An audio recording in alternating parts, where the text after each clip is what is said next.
Welcome to the Tech Egg. Don't get scrambled. Enjoy the video. In this video, I will show you how to make delicious enchilada sauce.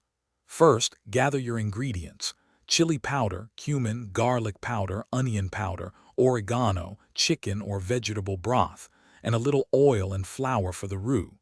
Having everything prepped makes the process much smoother and ensures you don't miss a step.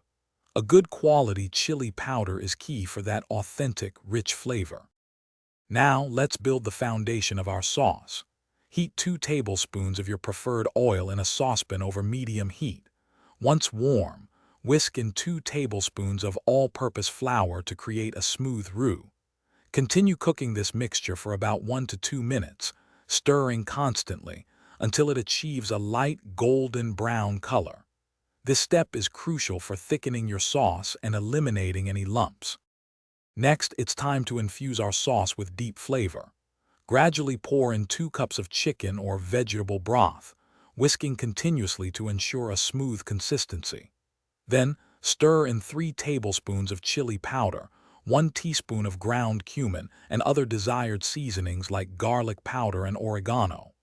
Bring the sauce to a simmer.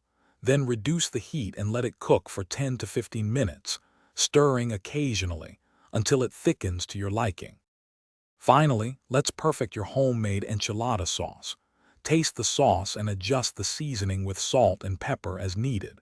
If you prefer a thinner consistency, simply whisk in a little more broth until it reaches your desired texture.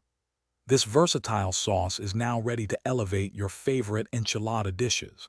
And for making meal prep a breeze, check out the link in the description for leak-proof containers and other great deals.